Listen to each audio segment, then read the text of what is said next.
barn's gone, the farmhouse is gone. The only thing is the metal barn up there, and they tore part of that off because it collapsed partially. Yeah. All right, I guess they're starting. We have some announcements this morning. If you are of a certain age and you need to take a safe driving class, the PROA Methodist Church is going to have a class on Friday, April 24th, and there are some copies of the flyer out in the entryway. It is $39 per person. I think we have to go. We've changed the calendar a little bit, so I want to let you know a couple things. We moved the sugar party to Sunday, March 29th. We had originally planned on a week earlier, but we bumped it back to the last Sunday in March. And our Easter Sunday service will be at our regular time, 11 o'clock. It won't be at 10 o'clock that I said before. It will be at 11. Next Sunday, we change our clocks. So if you forget, you can come and have cookies with us when we're all done with church. And also just I want to remind you, we did have an offering played out for Mission Meadows for a couple weeks. We haven't sent that gift to them yet, so if you would still be interested in making a donation to Mission Meadows, we could still do that. I'm missing, I guess. We will have order forms for the lilies out next week. I don't know if we'll have a couple weeks but you know, Easter lily orders are coming. So that is all my announcements. This doesn't seem to, oh, no it is. Give it a whirl. Good morning. I'm going to talk a little bit about Samaritan's Purse. We had talked last fall about doing something continually throughout the year so that as you're shopping you can pick up something so it's not such a sticker shock when we build the whole boxes. This year we did it kind of that way, and we were successful in being able to fill a number of boxes more than we had the previous year, so we thought we would continue that throughout the year. So I put a tote back there, and we've already got some things in the tote, so that was good. Thank you for whoever brought stuff. And if you want to just keep bringing things that would go into a Samaritan's Purse box, there's the little flyer I put back there so that you can see things that that would be welcome in a box. And if you want to do that, when we have enough things to fill a couple boxes, we'll get together, we'll do that, and then just let you know the total when we get closer. And I think it'll work out a little better for us being a smaller congregation, and I think that it'll be something that we'll enjoy doing more than having the pressure right before Christmas. So thank you.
Good morning.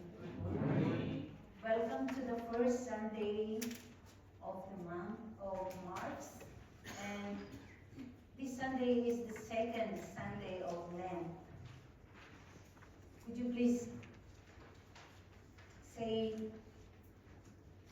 a greetings to your seatmate, like a peace offering or something that will make her happy this morning?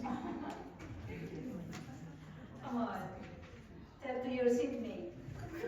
Glad to see you all today. The good news. Amen.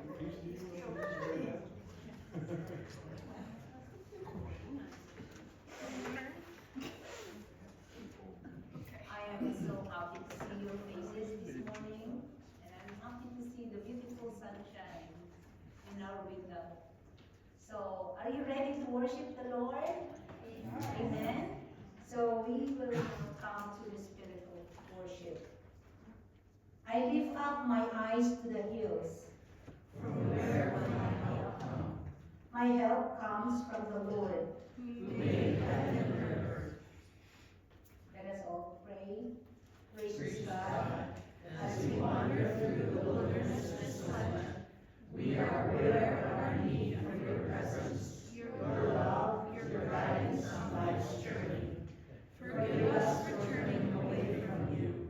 Forgive our doubt and uncertainty that led us to live as before the holy hills, that don't cry and let us. We come to your well this present, desperate thirsty for Christ as you are. Quench our thirst, we pray. Grant us your forgiveness and your grace. Amen. Indeed, God did not send the Son into the world to condemn the world, but in order that the world might be saved through him. Know that you are forgiven in Jesus Christ and be at peace. Amen. Let us witness the bell choir in their song, Sing to the Lord a New Song.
Student leader Lori Kim, number 98.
This is our time of silent prayer of confession.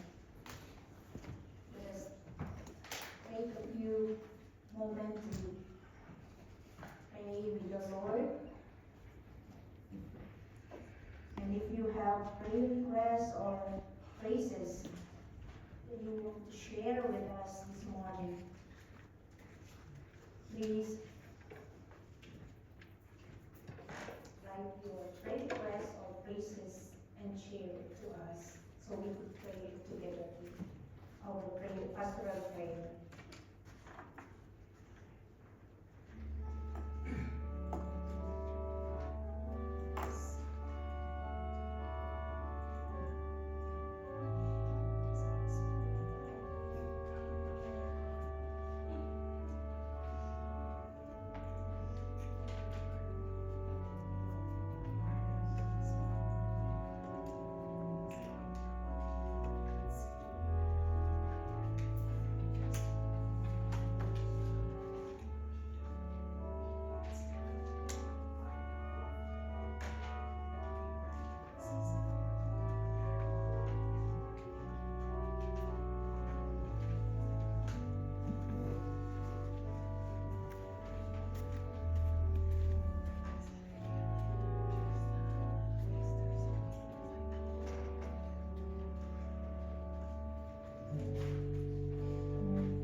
God of miracles.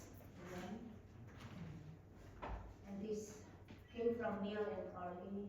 Praises. Thank you, Lord, for your faithfulness and miracles you provide for us. Prayer from Diane completes God's presence and help in the run conflict.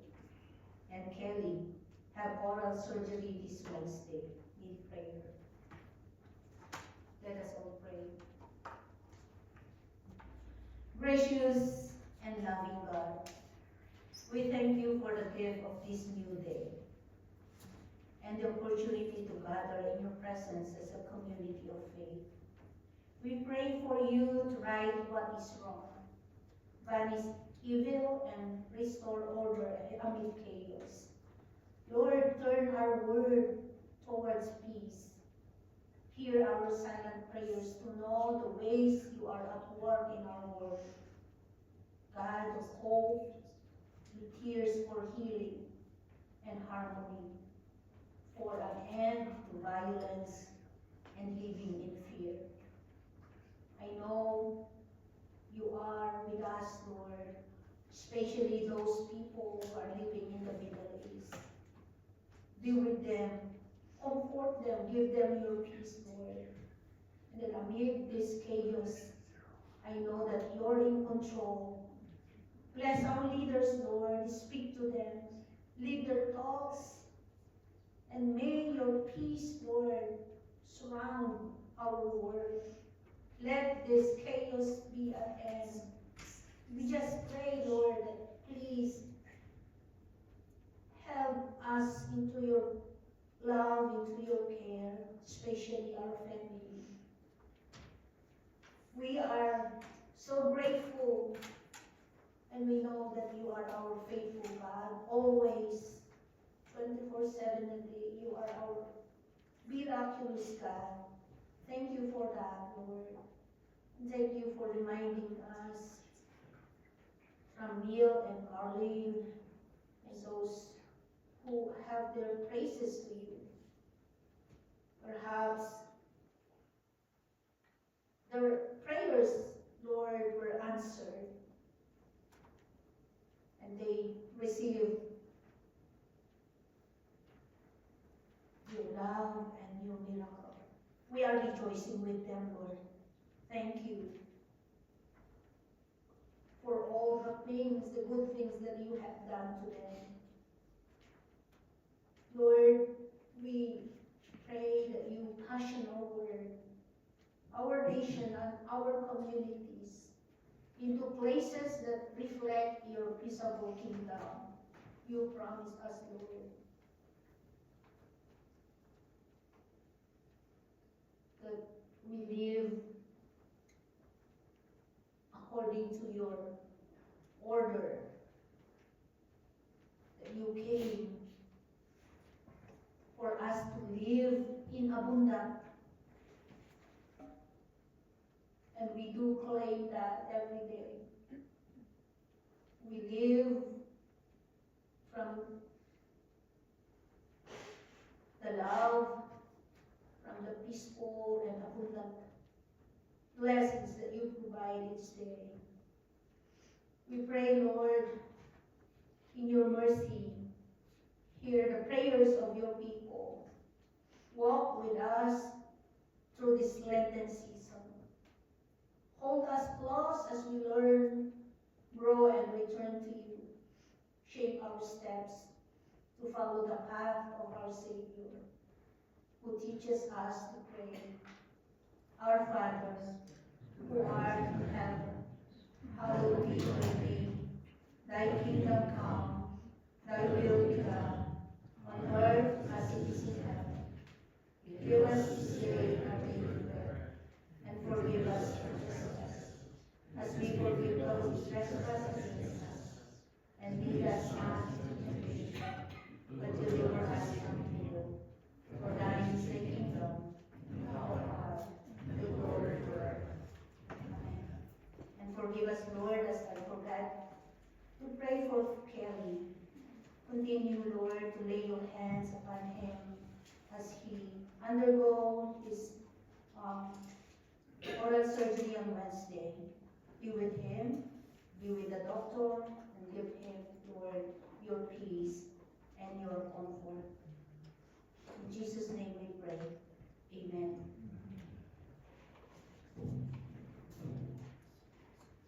Please join me in the prayer of illumination. Loving God, fountain of every blessing, open us to your life-giving word, and fill us with the Holy Spirit, so that God-giving water may flow through our hearts, a spring of hope for a thirsty world. Amen. Let us hear the scripture reading.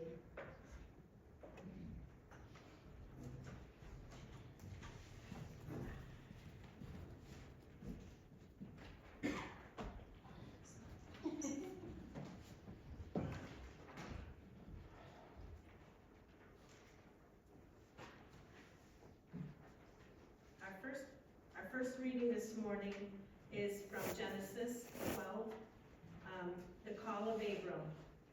The Lord had said to Abram, "Go from your country, your people, and your father's household to the land I will show you. I will make you into a great nation, and I will bless you. I will make your name great, and you will be a blessing. I will bless those who bless you, and whoever curses you, I will curse. And all the peoples on earth will be blessed through you." So Abram went, as the Lord had told him, and Lot went with him.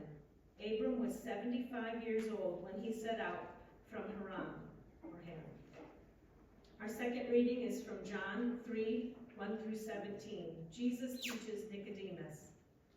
Now there was a Pharisee, a man named Nicodemus, who was a member of the Jewish ruling council. He came to Jesus at night and said, "Rabbi, we know that you are a teacher who has come from God, for no one could perform the signs you are doing if God were not with him." And Jesus replied, "Very truly I tell you, no one can see the kingdom of God unless they are born again." "How can someone be born when they are old?" Nicodemus asked. "Surely they cannot enter a second time into their mother's womb to be born." And Jesus answered, "Very truly I tell you, no one can enter the kingdom of God unless they are born of water and the Spirit. Flesh gives birth to flesh, but the Spirit gives birth to spirit. You should not be surprised at my saying you must be born again. The wind blows wherever it pleases. You hear its sound, but you cannot tell where it comes from or where it is going. So it is with everyone born of the Spirit." "How can this be?" Nicodemus asked. "You are Israel's teacher," said Jesus, "and you do not understand these things? Very truly I tell you, we speak of what we know, and we testify to what we have seen. But still you people do not accept our testimony. I have spoken to you of earthly things, and you do not believe. How then will you believe if I speak of heavenly things? No one has ever gone into heaven except the one who came from heaven, the Son of Man. Just as Moses lifted up the snake in the wilderness, so the Son of Man must be lifted up, that everyone who believes may have eternal life in him. For God so loved the world that he gave his one and only Son, that whoever believes in him shall not perish, but have eternal life. For God did not send his Son into the world to condemn the world, but to save the world through him." This is the word of the Lord. Thanks be to God.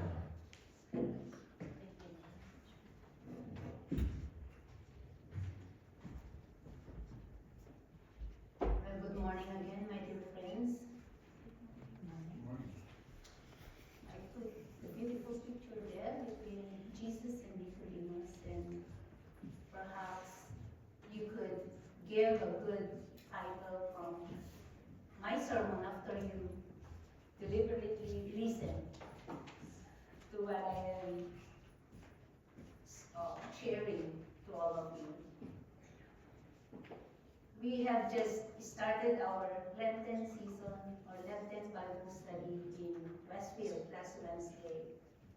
So the title of this study is the Power of Knowing God. It was from Tony Evans' series. I don't know if you happen to listen or watch that video, but it was in online, it was in internet. And you know, from the study, we have these questions, Cindy, this, yeah. And that was the center, the first study that we have. Sorry, my laptop was dead. How did you know God? That was the first question. How did you know God? And the other one is, do you truly know God or know Him?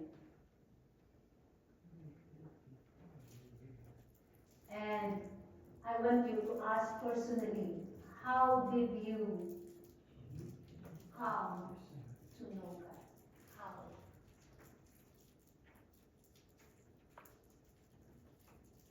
I want you to silent for a while, maybe think of that seriously, my dear friends.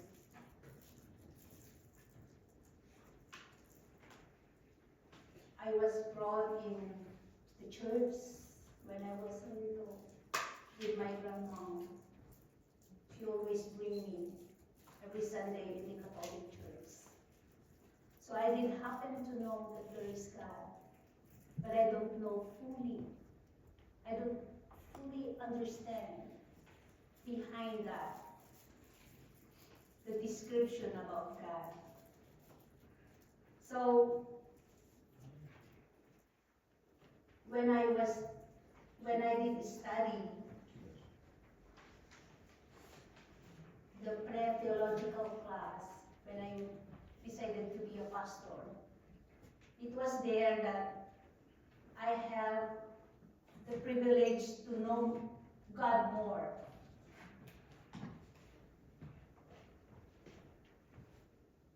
Some people, same like me, know God philosophically, know Him theologically or religiously. Perhaps here you've been born Methodist, you grow in the church.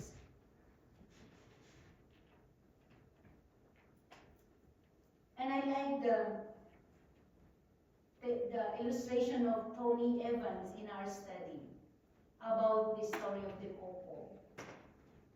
That when a man go to the lady and ask, what's your name? She just not only asking your name, but she is looking forward behind that. I want to know more about you. He's after the intimate relationship and of spending his entire life to that lady, to establish an intimate relationship. And that's the same true with our God. This man, in our first topic, a man who knew but was still searching. In our gospel in John chapter 3, we meet a man named Nicodemus. He was a Pharisee, he was a member of Jewish ruling council, he was a respected teacher of Israel. He had a full knowledge about God. And I know he witnessed how Jesus did his miracles, did his healing, and spread his teaching to everybody. So he was thinking, and he is aspiring to know more. And if there was anyone qualified to say, I knew God, I perfectly know God, I know Him, it was him, Nicodemus. He had position, he had influence, he had theological training. But what was behind the scene at night when he came to Jesus? Silently, I know, he intentionally go to Jesus at night when nobody sees him. What do you think? It was maybe because of his position. So he go to Jesus at night. So I just want you to think about these three words that John uses, these three languages that John uses in his gospel this morning. Born again, saved, and eternal life. What do you think? These three languages, I think that make Nicodemus confused. He doesn't know at all about these three important languages or words. So that's why he came to Jesus. He go and want to learn. You know, the very funny here is sometimes we took it like Nicodemus, that we try to organize things. We try to put it in a spiritual sequence that step 1, step 2, step 3, this might be, you know, the formula we can follow. But in the Gospel of John, Jesus does not give Nicodemus the steps, the formula, the strategy on how to look or get these things. So Jesus said, first here is he offers him life. So that makes us the number 2 lesson. The secret revealed, you must be born again. You must be born again. What do you think this word born again?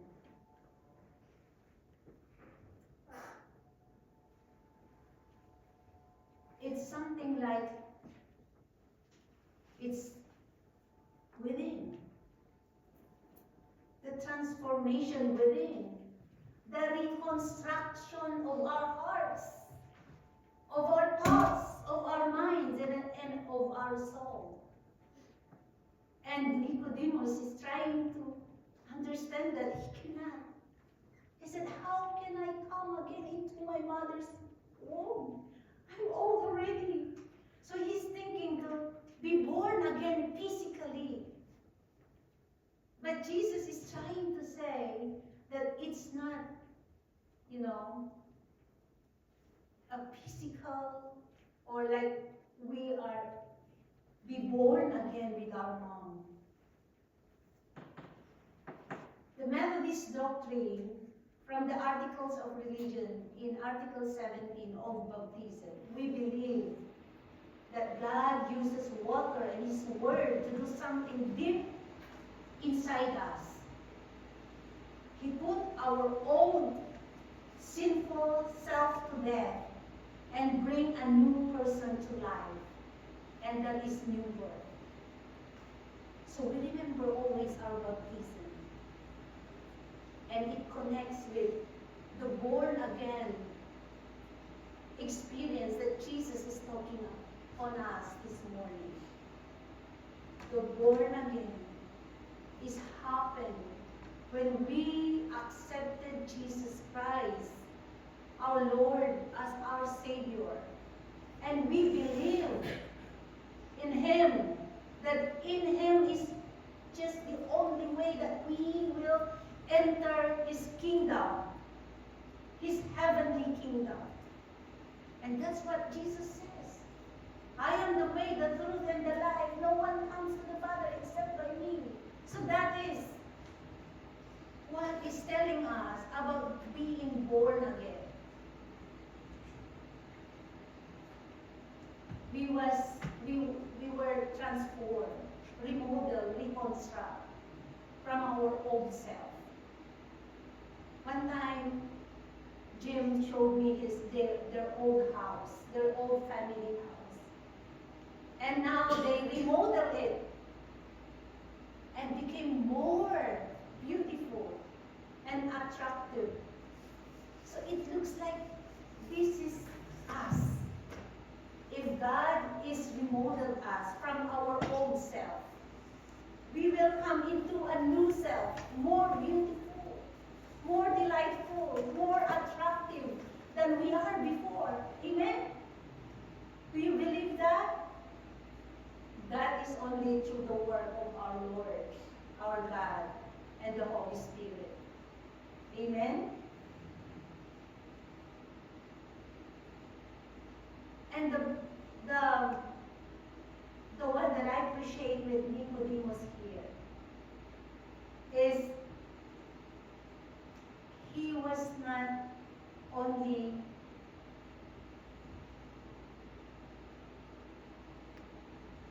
contented of what he learned, what he got, and what he knows about God.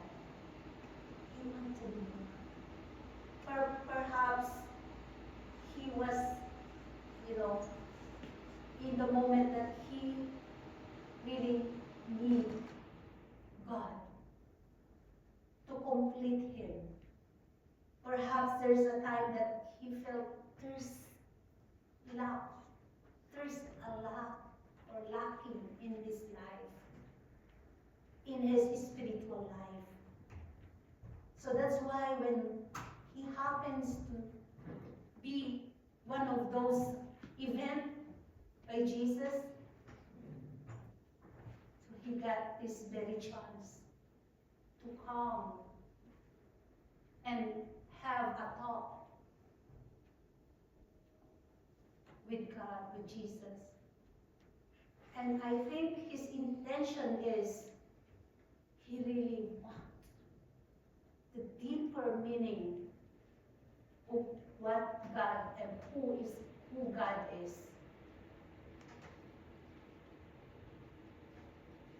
So let's now come to the 3 lessons. And this is the secret that Jesus revealed to Nicodemus. First is, this is the well-loved verses in the Bible. I know you memorize it. This is our favorite verse. The heart of the Bible. The John 3:16. For God so loved the world that he gave his only begotten Son, that whosoever believed in him should not perish but have an everlasting life. So this is it. He told him the secret. Because of the love of God, he gave his only begotten Son. And that through his Son, we were delivered from death. We were given the chance to give another life. And I want you to think of that. The eternal life is not only the life after this life. It's not only after we die that we receive this eternal life. From the lessons of our Lenten study, the Tony Evans series, eternal life was also even at our present times. We can experience that after we have established our deeper connection or relationship with our God. And that's what he promised, amen? In John 10:10, I came that you may have life to the fullest. So that's eternal life. It's not only the life in his heavenly kingdom, but even at present.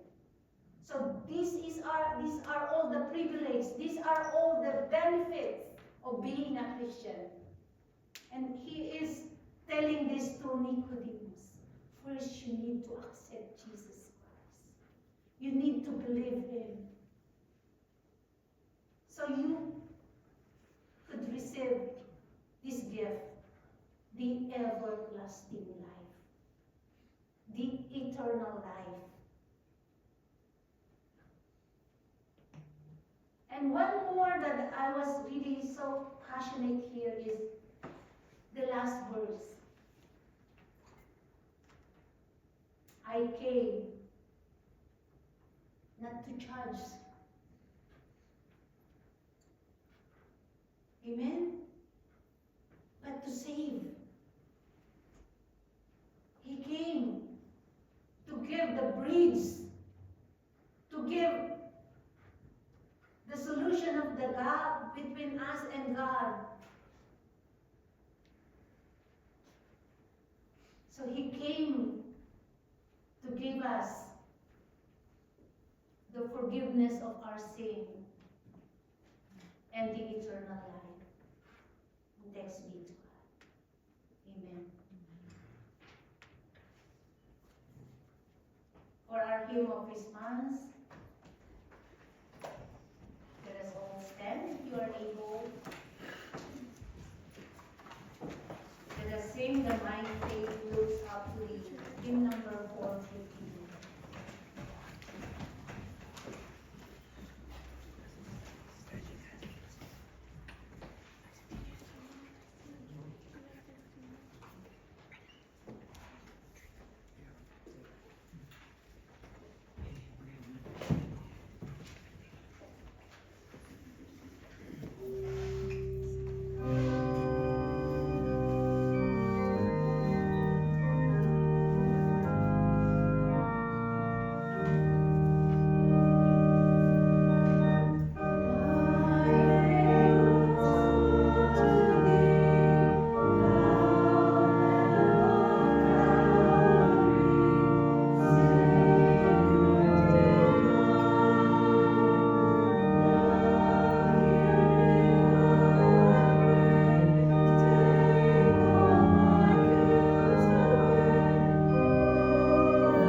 Generously, let us honor God by giving generously in return. Friends, let us now give our offerings, our gifts to our God this morning.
God is inviting us to dine in this heavenly banquet. So we are so privileged this morning to eat and dine in this heavenly table. The Lord be with you. And also with you. Lift up your hearts. We lift them up to the Lord. Let us give thanks to the Lord our God. It is right to give our thanks and praise. It is right and a good and joyful thing always and everywhere to give thanks to you, Father. Almighty Creator of heaven and earth.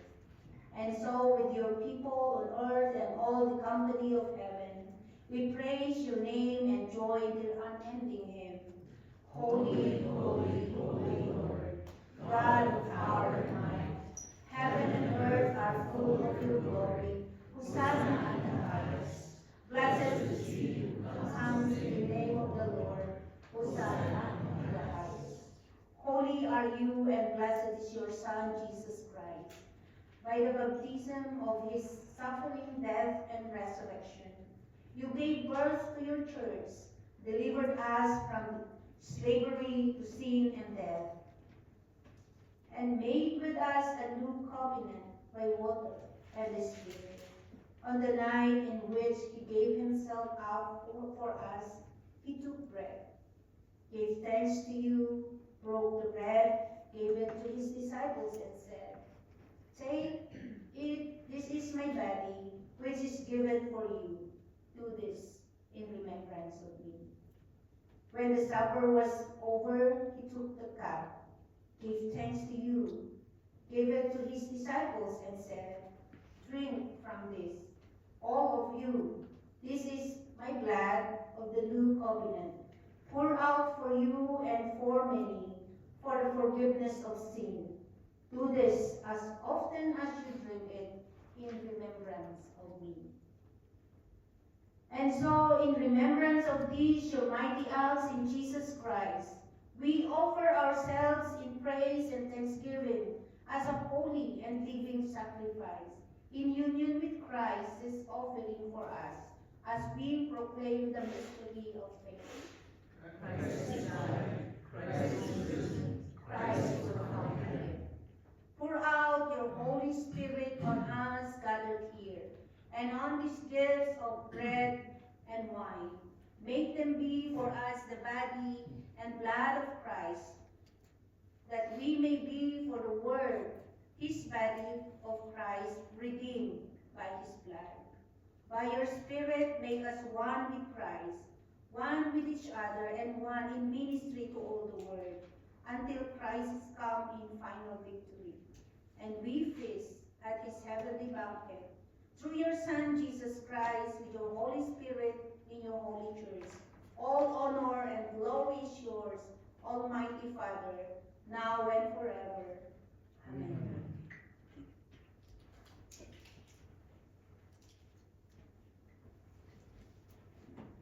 The bread of our Lord Jesus Christ, the body of his Son, our Lord Jesus Christ, was given for you. Take it and be grateful. The blood, the cup of his covenant was given for you, pour out for you. Drink it and be grateful. Amen.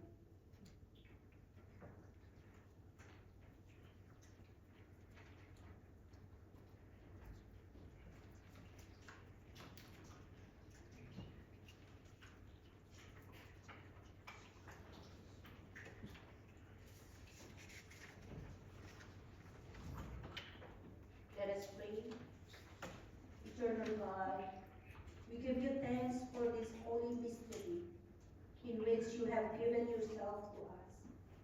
Grant that we may go into the world in the strength of your Spirit, to give ourselves for others, in the name of Jesus Christ our Lord. Amen.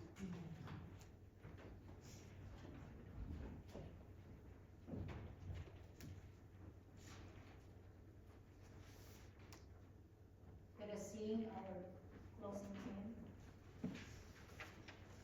Faith of Our Fathers, hymn number 710.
Love of God, our Creator, Redeemer, and Sustainer, be with us all now and forever. Amen.